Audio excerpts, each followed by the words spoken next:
प्रेम से बोलिए सियावर रामचंद्र भगवान की जय। अथ श्रीमद् रामायणे वाल्मीकिये आदिकाव्ये बालकांडे अष्टाविंशः सर्गः उपरान्ते एकोनत्रिंशः सर्गः।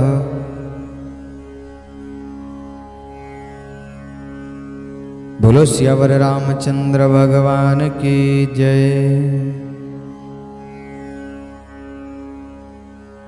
इस सर्ग में विश्वामित्र जी का श्री राम जी से सिद्धाश्रम का पूर्व वृत्तांत बताना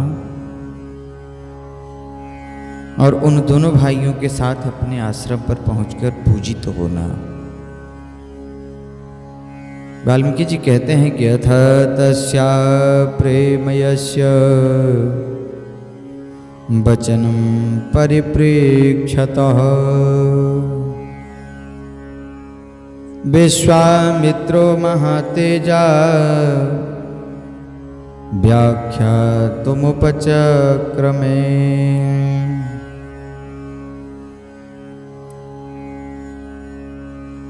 इह राम महाबाहो विष्णुर्देवनमस्कृतः वर्षाणि बाहूनि तथा युगशतानि च।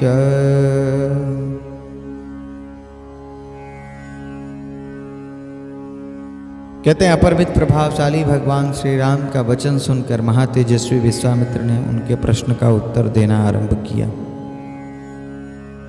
महाबाहु श्री राम पूर्व काल में जहाँ देववंदित भगवान विष्णु ने बहुत वर्षों एवं 100 युगों तक तपस्या के लिए निवास किया था, उन्होंने यहाँ बड़ी तपस्या की।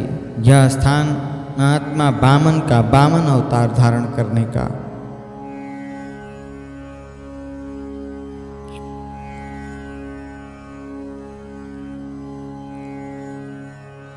इस सिद्धाश्रम के नाम से प्रसिद्ध, क्योंकि यहाँ महातपस्वी विष्णु को सिद्धि प्राप्त हुई थी। जब वे तपस्या करते थे उसी समय विरोचन कुमार राजा बलि ने इंद्र और मरुदगणों सहित समस्त देवताओं को पराजित करने और उनका राज्य अपने अधिकार में कर लिया था। वे तीनों लोकों में विख्यात हो गए थे। उन महाबली महान असुर राज ने एक यज्ञ का आयोजन किया। उधर बलि यज्ञ में लगे हुए थे, इधर अग्नि देवता स्वयं इस आश्रम में पधार कर भगवान विष्णु से बोले, सर्वव्यापी परमेश्वरः। कहते हैं सर्वव्यापी परमेश्वर विरोचन कुमार बलि एक उत्तम यज्ञ का अनुष्ठान कर रहे थे। उनका यह यज्ञ संबंधी नियम पूर्ण होने से पहले ही हमें अपना कार्य सिद्ध कर लेना चाहिए। इस समय जो भी याचक इधर उधर से आकर उनके यहाँ याचना के लिए उपस्थित होते हैं, वे गोभूमि और सुवर्ण आदि संपत्तियों से जिस वस्तु को भी लेना चाहते उनको सारी वस्तुएं राजा बलि यथावत रूप से समर्पित करते हैं।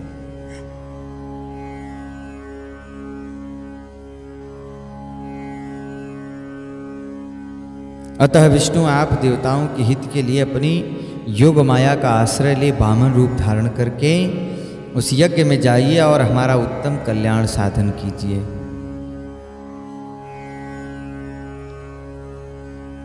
श्री राम इस समय अग्नि के समान तेजस्वी महर्षि कश्यप धर्मपत्नी अदिति के साथ अपने तेज से प्रकाशित होते हुए वहां आए।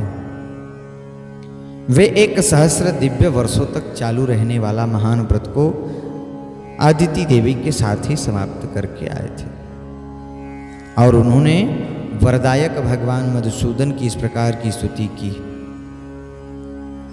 तपोमयं तपोराशि तपोमूर्ति तपात्कमं तपसा त्वां सुतप्तेन पश्यामि पुरुषोत्तमम् शरीरे तव पश्यामि जगतः सर्वमिदं प्रभो त्वमनादिरनिर्देश्यामहं शरणं गतः। भगवान आप तपोमय हैं, तपस्या की राशि हैं, तप आपका स्वरूप है, आप ज्ञान स्वरूप हैं। मैं भली भांति तपस्या करके उसके प्रभाव से आप पुरुषोत्तम का दर्शन कर रहा हूं।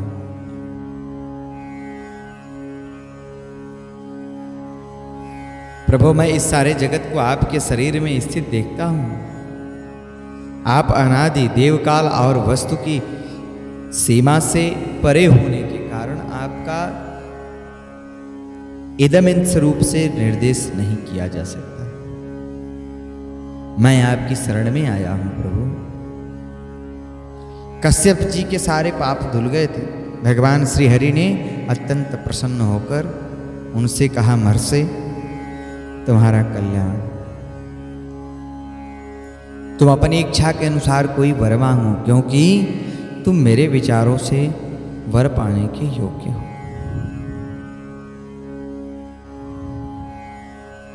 भगवान का यह वचन सुनकर मारीची नंदन कश्यप ने उस उत्तम व्रत का पालन करने वाले वरदायक परमेश्वर संपूर्ण देवताओं की अदिति तथा मेरी भी आपसे एक ही बात के लिए बारंबार याचना है कि आप अत्यंत प्रसन्न होकर मुझे वह एक वर प्रदान करें। भगवान निष्पाप नारायण देव,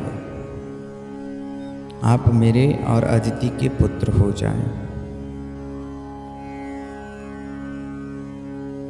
असुरसूदन आप इष्ट के छोटे भाई हो, असुरसूदन आप इंद्र के छोटे भाई हो और शोक से पीड़ित हुए इन देवताओं की सहायता करें। देवेश्वर भगवान आपकी कृपा से यह स्थान सिद्धाश्रम के नाम से विख्यात होगा। अब आपका तपरूप कार्य सिद्ध हो गया, अतः यहां से उठिए। तदंतर महातेजस्वी भगवान अदिति देव गर्भ से प्रकट हुए और वामन रूप धारण करके विरोचन कुमार बलि के पास गए। संपूर्ण लोगों के हित में तत्पर रहने वाले भगवान विष्णु बलि के अधिकार से त्रिलोकी का राज्य ले लेना चाहते थे। अतः उन्होंने 3 पग भूमि के लिए याचना करके उनसे भूमि दान ग्रहण किया और तीनों लोगों को आक्रांत करके उन्हें पुनः देवराज इंद्र को लौटा दिया है। महातेजस्वी हरि ने अपनी शक्ति से बलि का निग्रह करके त्रिलोकी को पुनः इंद्र के अधीन कर दिया। उन्हीं महान पूर्वकाल में यहाँ निवास किया था, इसीलिए यह आश्रम सब प्रकार से श्रम दुख शोक का नाश करने वाला है। कहते हैं उसी भगवान वामन ने भक्ति होने के कारण मैं भी इस स्थान को अपने उपयोग में लाता हूं। इस आश्रम में मेरे यज्ञ में विघ्न डालने वाले राक्षस आते हैं। पुरुष सिंह, यही तुम्हें उन दुराचारियों का वध करना है। श्री राम, हम लोग उस परम उत्तम सिद्धाश्रम में पहुंच रहे हैं। तात, वह आश्रम जैसे मेरा है वैसे ही तुम्हारा भी है। ऐसा कहकर महामुनि ने बड़े प्रेम से श्री राम लक्ष्मण का हाथ पकड़ लिए और उन दोनों के साथ आश्रम में प्रवेश किया। उस समय पुनर्वसु नामक 2 नक्षत्रों के बीच में स्थित तुषार रहित चंद्रमा की भांति उनकी शोभा हुई। विश्वामित्र को आया देख सिद्धाश्रम में रहने वाले सभी तपस्वी उछलते कूदते हुए सहसा उनके पास आए और सब ने मिलकर उन बुद्धिमान विश्वामित्र जी की यथोचित पूजा की। इस प्रकार उन्होंने उन दोनों राजकुमारों को भी अतिथि सत्कार किया। 2 घड़ी तक विश्राम करने के बाद रघुकुल को आनंद देने वाले शत्रुदमन राजकुमार श्री राम और लक्ष्मण हाथ जोड़कर मुनिवर विश्वामित्र से बोले, मुनिश्रेष्ठ, आप आज ही यज्ञ की दीक्षा ग्रहण करें, आपका कल्याण हो। यह सिद्धाश्रम वास्तव में यथा नाम तथा गुण सिद्ध हो और राक्षसों के वध से विषय में आपकी कहती हुई सच्ची बात हो।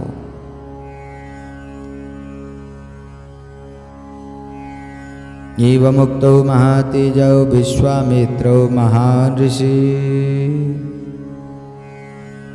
प्रविवेश तदा दीक्षां नियतो नियतेन्द्रियः कुमारावपितां रात्रिमुषितां सुसमाहितो प्रभातकाले चोत्थाय पूर्वां सन्ध्यामुपास्य च प्रसूचि परमं जाप्यं समाप्य नियमेन च हुताग्निहोत्रमासेनं विश्वामित्रं वदन्ताम्।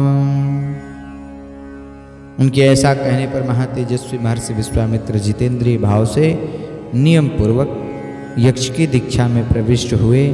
वे दोनों राजकुमार भी सावधानी के साथ रात व्यतीत करके सवेरे उठे और स्नान आदि से शुद्ध होकर प्रातःकाल की संध्योपासना से नियम पूर्वक सर्वश्रेष्ठ गायत्री मंत्र का जप करने लगे। जप पूरा होने पर उन्होंने अग्निहोत्र करके बैठे हुए विश्वामित्र जी के चरणों की वंदना की। इत्यार्षे श्रीमद् रामायणे वाल्मीकिये आदि काव्ये बालकांडे 29 सर्गः। बोलो सियावर रामचंद्र भगवान की जय। से बोलिए सियावर रामचंद्र भगवान की जय। अथ श्रीमद् रामायणे वाल्मीकिये आदि काव्ये बालकांडे 30 सर्गः। इस 30वें सर्ग में श्री राम जी द्वारा विश्वामित्र के यज्ञ की रक्षा तथा राक्षसों के संहार के विषय में श्री वाल्मीकि जी ने बताया है। वाल्मीकि जी कहते हैं, अथ तौ देश कालाज्ञो राजपुत्रा वरिंदमौ देशे काले च वाग्याख्या वब्रूता कौशिकं वचः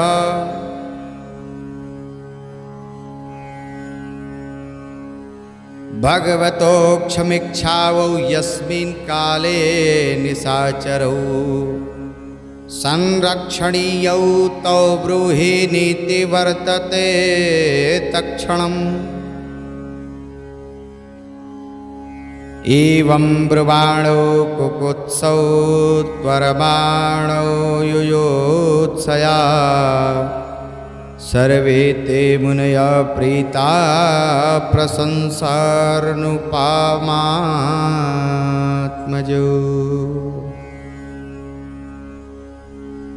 तदंतर देश के काल को जानने वाले शत्रुदमन राजकुमार श्री राम लक्ष्मण जो देश और काल के अनुसार बोलने योग्य वचन के मर्मज्ञ थे, कौशिक मुनि से इस प्रकार बोले कि भगवान, हम दोनों यह सुनना चाहते हैं कि किस समय उन दोनों निशाचरों का आक्रमण होता है, जबकि हमें उन दोनों को यज्ञ भूमि में आने से रोकना है। कहीं ऐसा न हो कि असावधानी में ही वह समय हाथ से निकल जाए, अतः उसे हमें बता दीजिए। ऐसी बात कहकर युद्ध की इच्छा से उतावले हुए उन दोनों कुकुत्स वंशीय राजकुमारों को देखकर वे सब मुनि बड़े प्रसन्न हुए और उन दोनों बंधुओं की भूरी भूरी प्रशंसा करने लगे। वे बोले कि हे मुनिवर, विश्वामित्र जी की यज्ञ दीक्षा ले चुके हैं, अतः अब मौन रहेंगे। आप दोनों रघुवंशी वीर सावधान होकर आज से 6 रातों तक इनके यज्ञों की रक्षा करते रहें। मुनियों का यह वचन सुनकर वे दोनों यशस्वी राजकुमार लगातार 6 दिन तक 6 रात तक उस तपोवन की रक्षा करते रहे। इसी बीच में उन्होंने नींद भी नहीं ली। शत्रुओं का दमन करने वाले वे परम धनुर्धर वीर सतत सावधान रहकर मुनिवर विश्वामित्र के पास खड़े हो और उन्हीं की यज्ञ की रक्षा में लगे रहे। अथ काले गते तस्मिन् पठेयनि तथा गते सौमित्रिं ब्रब्रीत रामौ यत्यो भव समाहित। इस प्रकार कुछ काल बीत जाने पर जब छठा दिन आया तब श्री राम ने सुमित्रा कुमार लक्ष्मण से कहा कि सुमित्रा नंदन, तुम अपने चित्र को एकाग्र करके सावधान हो जाओ। युद्ध की इच्छा से शीघ्रता करते हुए श्री राम इस प्रकार कह रहे थे कि उपाध्याय ब्रह्म पुरोहित उपद्रंष्टा तथा अन्याय ऋषित्वजों से घिरी हुई यज्ञ की वेदी सहसा प्रज्वलित हो उठी। वेदी का यह जलना राक्षसों के आगमन का सूचक उत्पात था।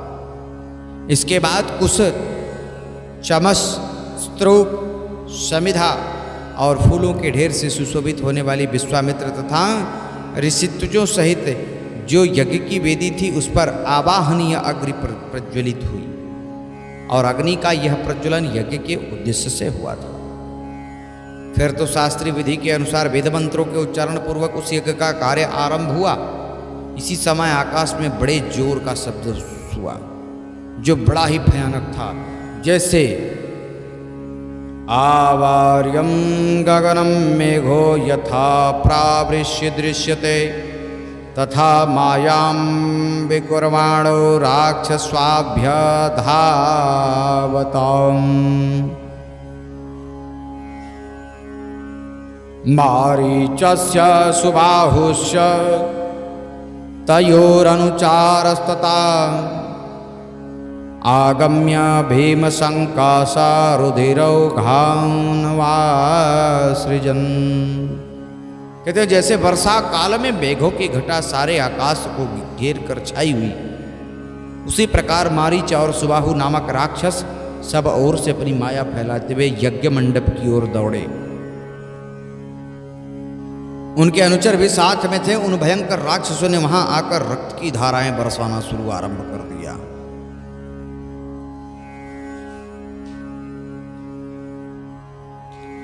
रक्त के उस प्रभाव से यज्ञ वेदी के आसपास की भूमि को भीगी हुई देख श्री रामचंद्र जी सहसा दौड़े।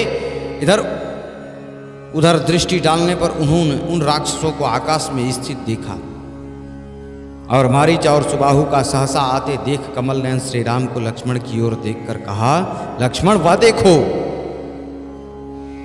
पश्य लक्ष्मण दुर्वृत्तान राक्षसान पेशितासनान् मानवस्त्रा समाधूता नलिनेन यथा घनान् करिष्यामि न संदेहो नोत्सहे हन्तु मे दृशान् इत्युक्त्वा वचनं रामश्चापि सन्धाय वेगवान् मानवं परमोदारमस्त्र परमं भास्वरं शिक्षेप परमा क्रुद्धो मारीचो रसिराघव।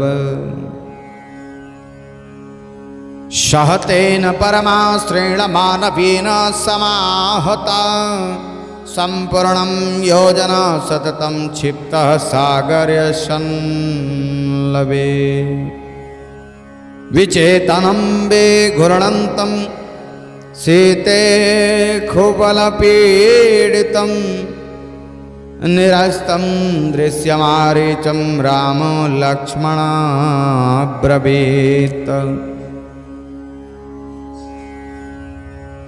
पश्य लक्ष्मणः सीतेषु मानवम् अनुसंहितं मोहित्वान्यनेन च न च प्राणै वियुर्जते। कहा कि लक्ष्मण वह देखो, मांस भक्षण करने वाले दुराचारी राक्षस आ पहुंचे हैं। मैं मानव शस्त्र से इन सबको उसी प्रकार मार भगाऊंगा जैसे वायु के वेग से बदल छिन्न भिन्न हो जाते हैं। मेरे इस कथन में तनिक भी संदेह नहीं, ऐसा कायरों को मारना नहीं चाहता था। ऐसा कहकर वेगशाली श्री राम ने अपने धनुष पर परम उदार मानवास्त्र का संधान किया। वह अस्त्र अत्यंत तेजस्वी था। श्री राम जी ने बड़े रोष में भरकर मारीच की छाती में उस बाण का प्रहार किया। उस उत्तम मानवास्त्र का गहरा आघात लगने से मारीच पूरे 100 योजन की दूरी पर समुद्र में जा गिरा था। सीतेशु नामक मानव शास्त्र से पीड़ित हो मारीच अचेत सा होकर चक्कर खारता हुआ दूर जाकर यह देख श्री राम ने लक्ष्मण से कहा कि लक्ष्मण देखो, मनु के द्वारा प्रयुक्त सीतेशु नामक मानवास्त्र इस राक्षसों को मूर्छित करके दूर लिए जा रहा है, किंतु उसके प्राण नहीं ले रहा।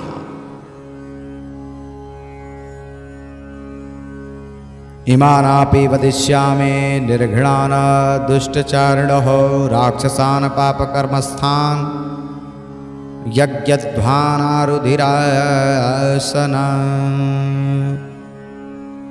अब यज्ञ में विघ्न डालने इन दूसरे निर्दय दुराचारी पराक्रमी उम्रक्त भोजी राक्षसों को भी मार गिराता हूँ। इत्युक्त्वा लक्ष्मणश्चाहुं लाघवं दर्शयान्निवः विगृह समूहाश्चामग्रे रघुनन्दनं सुबाहु चिक्षेप स वृद्धः प्राप ततः भुविः शेषान् वायुव्यामादाय निजघान महायश राघवः परमोदारो मुनीनां मुदवान्। लक्ष्मण से ऐसा कहकर रघुनंदन श्री राम ने अपने हाथ की फुर्ती दिखाते हुए शीघ्र ही महान अग्रेयास्त्र का संधान करके उसे सुबाहु की छाती पर चलाया। उसकी चोट लगते ही वह मरकर पृथ्वी पर गिर पड़ा। फिर महायशस्वी परम उदार रघुवीर ने वायव्यस्त्र लेकर शेष निशाचरों का भी संहार कर डाला और मुनियों को परम आनंद प्रदान किया। सहत्वा राक्षसान सर्वान् यज्ञघान रघुनंदनः ऋषभिः पूजितस्त्रः यथेन्द्रो विजये पुराम्। इस प्रकार श्री रघुनंदन श्री राम यज्ञ में विघ्न डालने वाले समस्त राक्षसों का वध करके वहां ऋषियों द्वारा उसी प्रकार सम्मानित हुए जैसे पूर्व काल में देवराज इंद्र। यज्ञ समाप्त होने पर मुनि विश्वामित्र ने संपूर्ण दिशाओं को विघ्न बाधाओं से रहित देखकर श्री रामचंद्र जी से कहा कि कृतार्थो अस्मि महाबाहो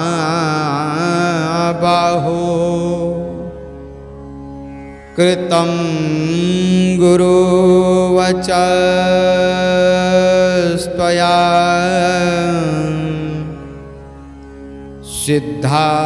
सिद्धाश्रममिदं सत्यं कृतं वीरमाश्रय।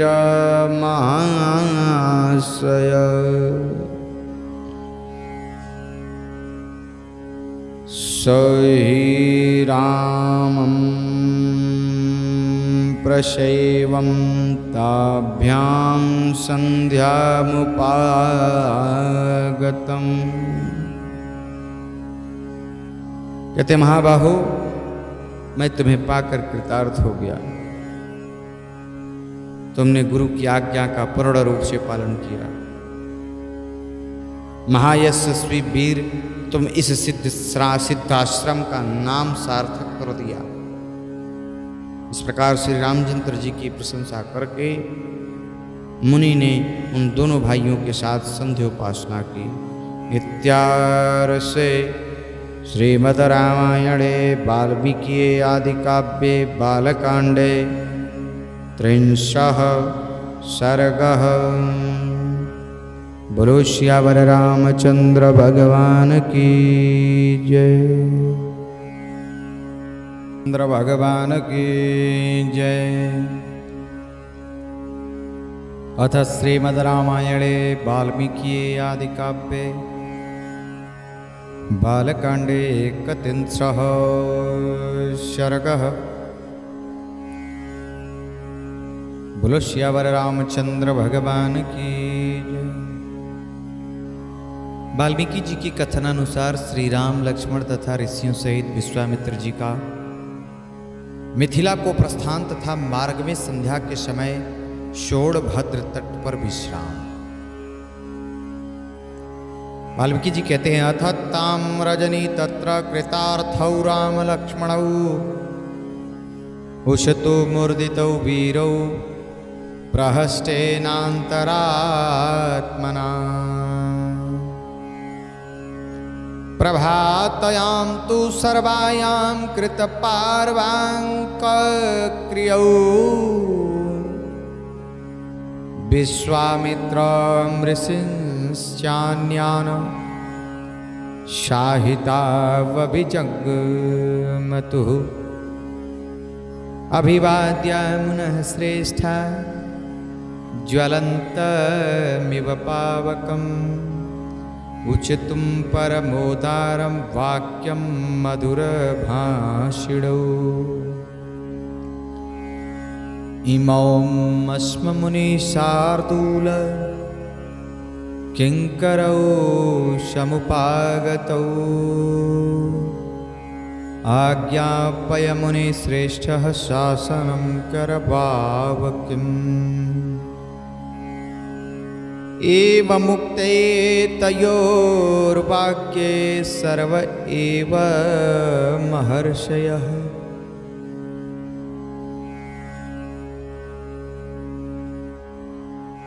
विश्वामित्रं पुरस्कृत्य रामं वचनं ब्रुवन्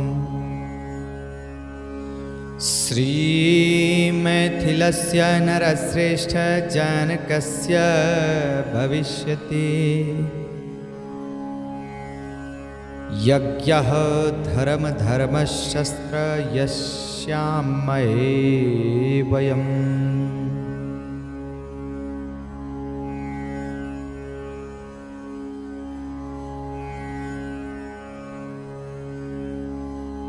कहते हैं तदंतर विश्वामित्र की यज्ञ रक्षा करके कृतकृत्य श्री राम और लक्ष्मण ने उस यज्ञशाला में ही बहुत रात बिताई। उस समय वे दोनों बड़े ही वीर प्रसन्न थे, उनका हृदय हर्षोल्लास से परिपूर्ण था। रात बीतने पर जब प्रातः काल आया तो वे दोनों भाई पूर्व काल के नित्य नियम से निवृत्त हो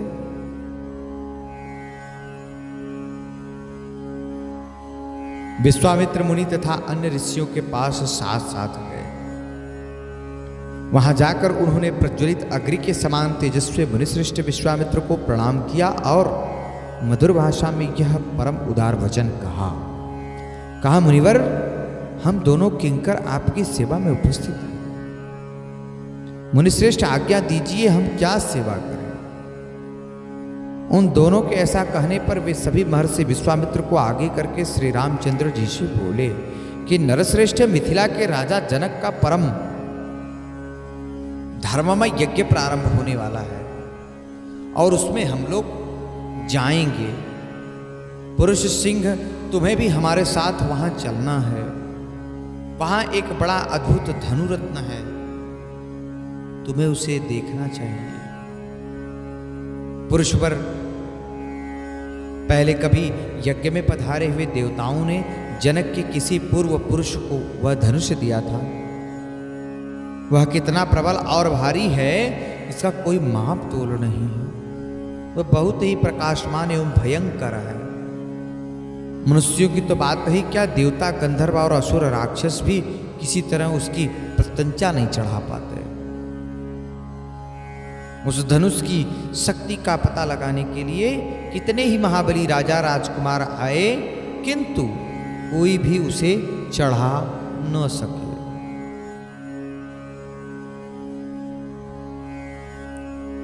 कहते हैं कुकुत्सकुल नंदन पुरुष सिंह राम वहां चलने से तुम महामला मिथिला नरेश उस धनुष को, उसके परम अद्भुत यज्ञ को भी देख सकोगे। नरश्रेष्ठ, मिथिला नरेश, आप अपने यज्ञ के फलस में उस उत्तम धनुष को मांगा था, अतः संपूर्ण देवताओं तथा भगवान शंकर ने उन्हें वह धनुष प्रदान किया।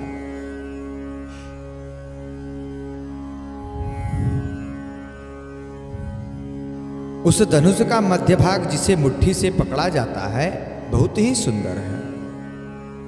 रघुनंदन राजा जनक के महल में वह धनुष पूजनीय देवता की भांति प्रतिष्ठित है और नाना प्रकार के गंध धूप तथा अगुर आदि सुगंधित पदार्थों से उसकी पूजा होती है। ऐसा कहकर मुनिवर विश्वामित्र जी ने वन देवता से आज्ञा ली और ऋषि मंडली तथा राम लक्ष्मण से वहां से प्रस्थान किया।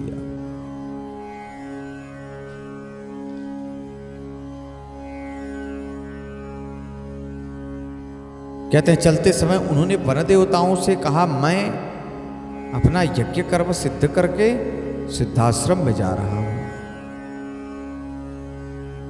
गंगा के ऊपर तट पर हुआ हिमालय पर्वत की उपत्य में जाऊंगा।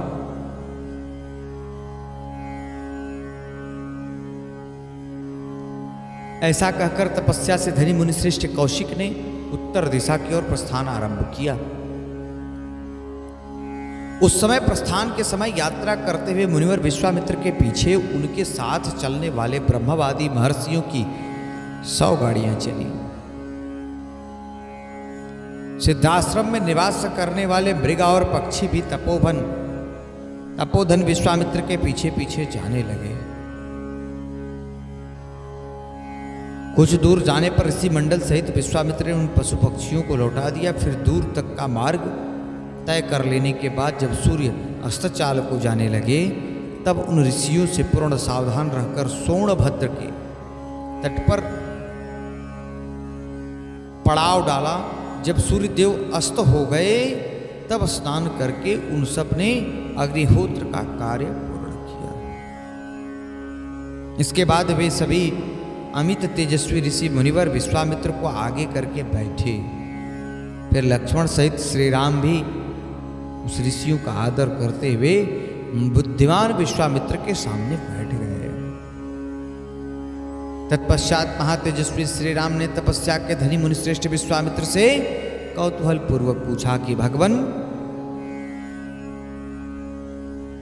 यह हरे भरे समृद्धि वाले वन से सुशोभित देश कौन सा है? मैं इसका परिचय सुनना चाहता हूं। आप का कल्याण हो, आप मुझे ठीक ठीक इसका रहस्य बताइए। नोदितो रामवाक्येन कथयामास सुब्रतः तस्य देशस्य निखिल मृषि मध्ये महातपा। श्री रामचंद्र जी के इस प्रश्न से प्रेरित होकर उत्तम व्रत का पालन करने वाले महातपस्वी विश्वामित्र ने ऋषि मंडली के बीच उस देश की पूर्ण रूप से परिचय देने का प्रारंभ किया। इत्यार्षे श्रीमद् रामायणे वाल्मीकि आदि काव्ये बालकांडे 31 सर्गः। बोलो श्यावर रामचंद्र भगवान की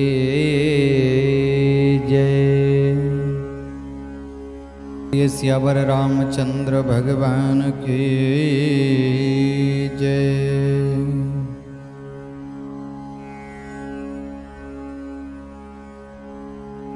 अथ श्रीमद् रामायणे वाल्मीकि आदि काव्ये बालकांडे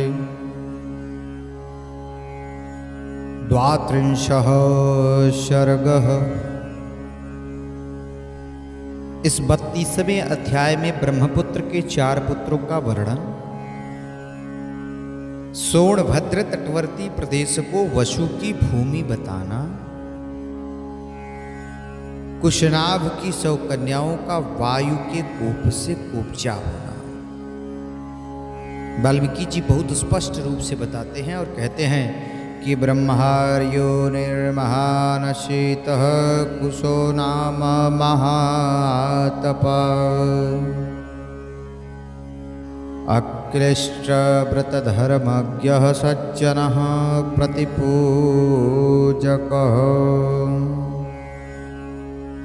सो महात्मा कुलीनीयां युक्तायां सुमहाबलम् वैदर्भ्यां जनयामास चतुरः सदृशां सुतम्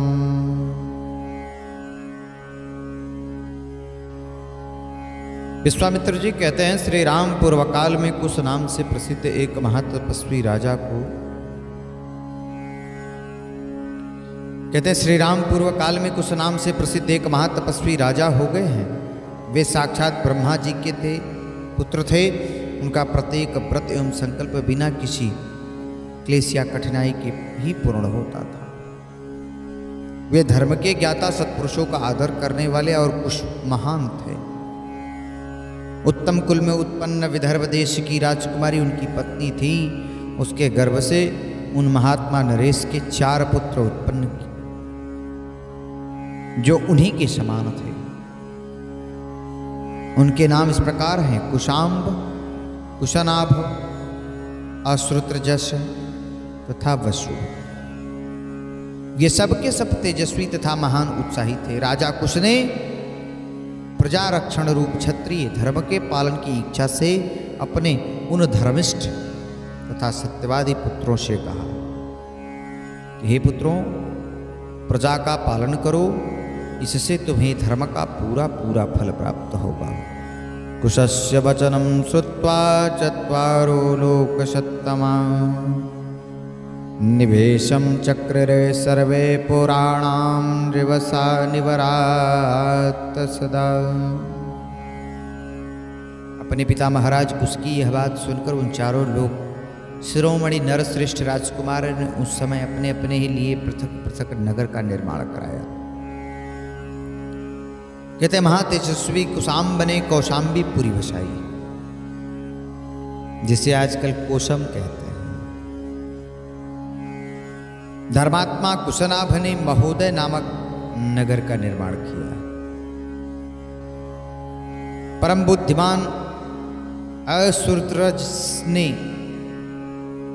धर्मारण्य नामक एक श्रेष्ठ नगर बसाया तथा राजा वसु ने गिरिव्रज नगर की स्थापना की। महात्मा वसु की यह गिरिव्रज नामक राजधानी वसुमती के नाम से प्रसिद्ध हुई। इसके चारों ओर ये 5 श्रेष्ठ पर्वत सुशोभित होते हैं।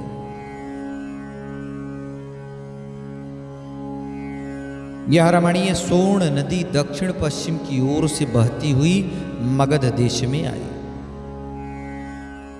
इसीलिए यहाँ मागधी नाम से विख्यात हुई है। यह इन 5 श्रेष्ठ पर्वतों के बीच में माला की भांति सुशोभित हो रही है। श्री राम इस प्रकार मागधी नाम से प्रसिद्ध हुई यह सोन नदी पूर्वोक्त महात्मा वसु से संबंध रखती है। रघुनंदन, यह दक्षिण पश्चिम से आकर पूर्वोत्तर दिशा की ओर प्रवाहित हुई है। इसके दोनों तटों पर सुंदर क्षेत्र, उपजाऊ खेत, अतः यह सदा सत्यमालाओं से अलंकृत हरी भरी खेती से सुशोभित हो रही है। रघुकुल को आनंदित करने वाली श्री राम धर्मात्मा राजर्षि कुशनाभ से घृताची अप्सरा के गर्भ से परम उत्तम 100 कन्याओं को जन्म दिया। वे सबकी सब सुंदर रूप लावण्य से सुशोभित धीरे धीरे युवावस्था में आकर उनके सौंदर्य को और भी बढ़ावा दे दिया। रघुवीर, एक दिन वस्त्र और आभूषण से विभूषित वे सभी राजकन्याएं उद्यान भूमि में आकर वर्षा ऋतु में प्रकाशित होने वाली बिंदुन मालाओं की भांति शोभा पाने लगी। सुंदर अलंकारों से अलंकृत हुई वे अंगनाएं गाती बजाती और नृत्य करती हुई वहां परम आमोद प्रमोद में मग्न हो गई। उनके सभी अंग बड़े मनोहर थे। इस भूतल पर उनके रूप सौंदर्य की कहीं भी तुलना नहीं थी। उस उद्यान में आकर वे बादल के ओट में कुछ कुछ छिपी हुई तारिकाओं के समान शोभा पा रही थी। त्राम सर्वा गुणा संपन्नाम रूप यौवन संयुताम दृष्टवा सर्वात्मको वायुरिदम वचनम ब्रवीत।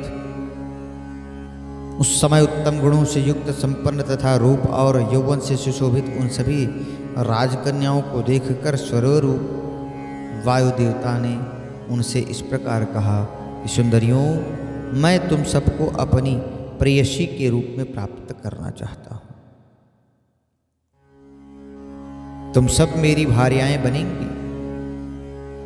अब मनुष्य भाव का त्याग करो और मुझे अंगीकार करके देवांगनाओं की भांति दीर्घायु को प्राप्त कर लो। चलम हे यवनम नित्यम मानसेषु विशेषतः अक्षयम यवनम प्राप्ता मर्यस्य भविष्यथा। विशेषतः मानव शरीर में जवानी कभी स्थिर नहीं रहती, प्रतिक्षण क्षण होती जाती है। मेरे साथ सब संबंध हो जाने पर तुम लोग अक्षय यौवन प्राप्त करके अमर हो जाओगे। अनायास ही महान कर्म करने वाले वासुदेव का यह कथन सुनकर वैशव कन्याएं अवहेलना पूर्वक हंसकर बोली, सुरश्रेष्ठ, आप प्राणवायु के रूप में समस्त प्राणियों के भीतर विचरते हैं, अतः सबके मन की बात जानते हैं। आपको यह मालूम होगा कि हमारे मन में आपके प्रति कोई आकर्षण नहीं है। हम सब बहनें आपके अनुपम प्रभाव को भी नहीं जानती। जो भी हमारा आपके प्रति अनुराग नहीं है, ऐसी दशा में यह अनुचित प्रस्ताव करके आप हमारा अपमान किस लिए कर रहे हैं? देव शिरोमणे, हम सब की सब राजर्षि कुशनाभ की कन्याएं हैं। देवता होने पर भी आप शाप देकर वायु पद से भ्रष्ट कर सकती हैं, किंतु ऐसा करना नहीं चाहती क्योंकि हम अपने तप को सुरक्षित रखते हैं। दुर्मते मां भूत शाकालो दुर्मेधः पितरं सत्यवादिनम् अवमन्यः स्वधर्मेण स्वयंवरमुपास्महे। दुर्मते, वह समय भी कभी न आवे जबकि हम अपने सत्यवादी पिता की अवहेलना करके कामवश या अत्यंत अधर्म पूर्वक स्वयं ही वर ढूंढने लगे। हम लोगों पर हमारे पिताजी का प्रभुत्व है। वे हमारे लिए सर्वश्रेष्ठ देवता, पिताजी जिसके हाथ में दें वही हमारा पति होगा। उनकी यह बात सुनकर वायुदेव अत्यंत कुपित हो उठे। उन ऐश्वर्यशाली प्रभु ने उनके भीतर प्रविष्ट हो सब अंगों को मोड़कर टेढ़ा कर दिया। भीतर प्रविष्ट होकर अंगों को मोड़कर टेढ़ा कर दिया। शरीर मुड़ जाने के कारण वे कुबड़ी हो गई। उनकी आकृति मुट्ठी बंधे हुए एक हाथी के बराबर हो गई। वे भय से व्याकुल हो उठी। वायुदेव के द्वारा कुबड़ी हुई उन कन्याओं ने राजभवन में प्रवेश किया। प्रवेश करके वे लज्जित और उद्विग्न हो गए। उनके नेत्र से आंसुओं की धाराएं बहने लगी। अपनी परम सुंदरी प्यारी पुत्रियों को कुब्जात के कारण अत्यंत दर्शनीय दशा में पड़ी देख राजा कुशनाभ घबरा गया और इस प्रकार बोले कि पुत्रियों, यह क्या हुआ? किमदं कथ्यतां पुत्रः को धर्मामन्यमत्ते कुब्जां केन कृता सर्वचेष्टो नाभिभाषथ एवं राजा विनिश्वस्य समाधिं संदधे ततः। पुत्रियों, यह क्या हुआ? बताओ, कौन प्राणी ऐसा धर्म की अवहेलना करता है? किसने तुम में कुबड़ी बना जिससे तुम तड़प रही हो, किंतु कुछ बताती नहीं? यह कहकर राजा लंबी सांसें खींचकर उनकी उत्तर सुनने के लिए सावधान होकर बैठ गए। इत्यार्ष श्रीमद् रामायणे वाल्मीकि आदि काव्ये बालकांडे 12 सर्गः। प्रेम से बोलिए सियावर रामचंद्र भगवान की जय। प्रेम से बोलिए सियावर रामचंद्र भगवान की जय। अथ श्रीमद् रामायणे वाल्मीकि आदि काव्ये बालकांडे 33 सर्गः।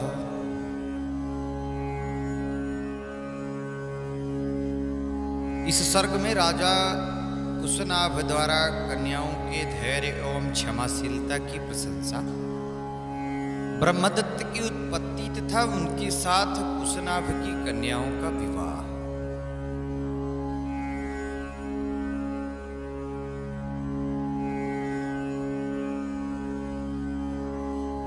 वाल्मीकि जी कहते हैं तस्य तद्वचनं श्रुत्वा कुशनाभस्य धीमतः शिरोभिश्चरणौ स्पृष्ट्वा कन्या सतमभाषत।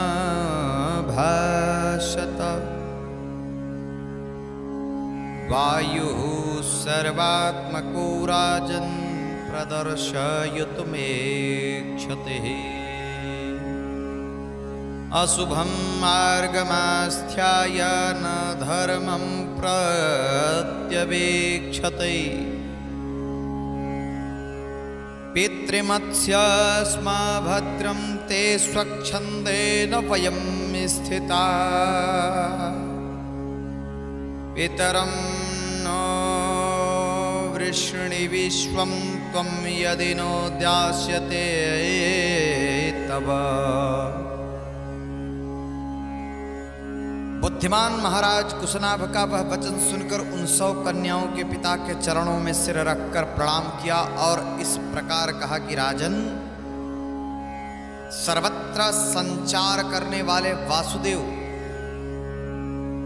अशुभ मार्ग का अवलंबन करके हम पर बलात्कार करना चाहते थे। धर्म पर उनकी दृष्टि नहीं थी। हमने उनसे कहा, देव आपका कल्याण हो, हमारे पिता विद्यमान हैं, हम स्वच्छंद नहीं हैं, आप पिताजी के पास जाकर हमारा वरण कीजिए। यदि वे हमें आपको सौंप देंगे तो हम आपकी ही हो जाएंगे। परंतु उनका मन तो पाप से बंधा हुआ था, उन्होंने हमारी बात नहीं मानी। हम सब बहिनें ही धर्म संगत की बातें कह रही थी तो उन्होंने हमें गहरी चोट पहुंचाई, बिना अपराध के ही हमें पीड़ा दे दी। तासां तो वचनं श्रुत्वा राजा परमधार्मिकः प्रत्युवाचो महातेजा कन्या शतमनोत्तमम्। शान्तं क्षमावतं प्रत्यह कर्तव्य सुमता कृतम्। एकमत्यमुपागम्य कुलं चावेक्षितं वरम्। अलङ्कारौ हि नारीणां क्षमा तु पुरुषस्य वा। दुष्करं तच्च वैक्षान्तं त्रिदशेषु विशेषतः। यादृशी वह क्षमा पुत्र्या सर्वासाम विशेषतो।